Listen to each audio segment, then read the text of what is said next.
Hi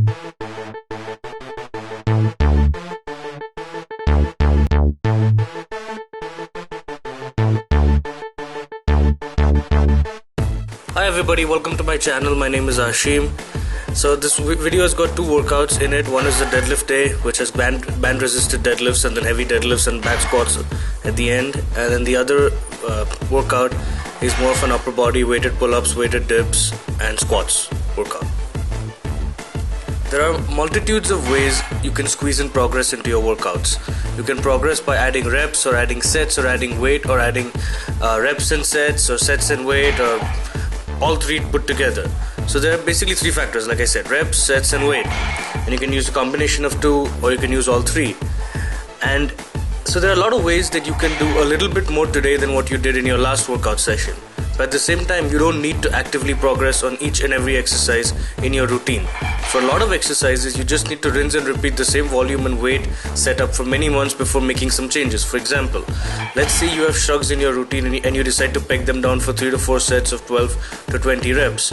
Now you're not going to aggressively progress on them week in and week out to the point that you're doing 20 reps to absolute failure and really stretching yourself. It's not worth it, especially when you've got big movements which you will be training from a maximal strength perspective.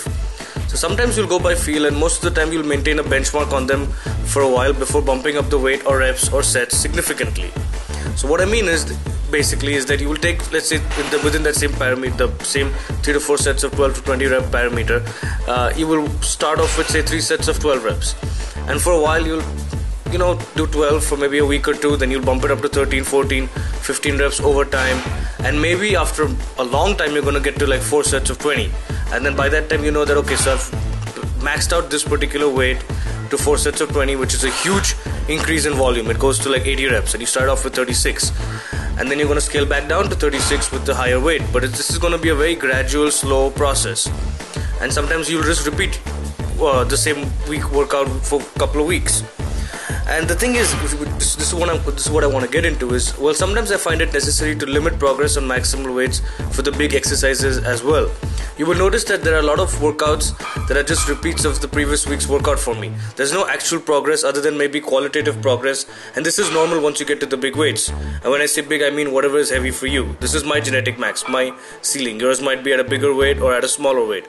The point is that once you're lifting your limit weights on a regular basis, you can't just charge into the proverbial wall hoping that it topples over.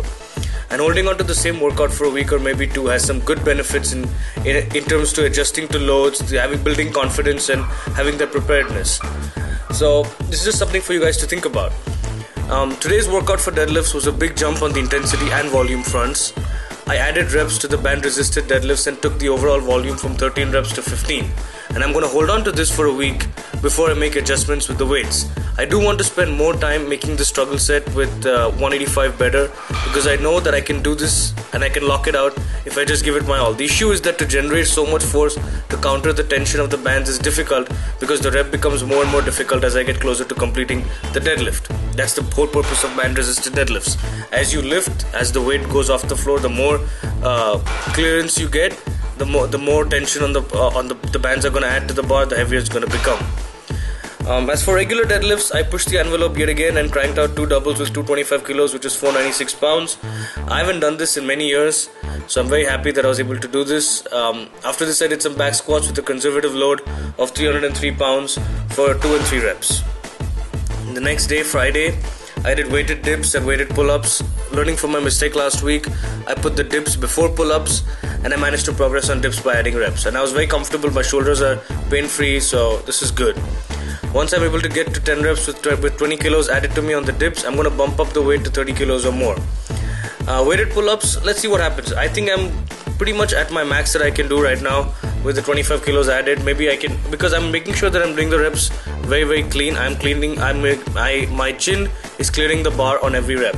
So I'm not sure whether I will be holding on to weighted pull-ups for a while. I might switch these out for heavy dumbbell rows, but I don't need to do heavy dumbbell rows because I do light dumbbell rows for high reps almost on a daily basis. So it's already being hit. So I'll have to figure out what to do for back from a strength perspective. I'll figure that out.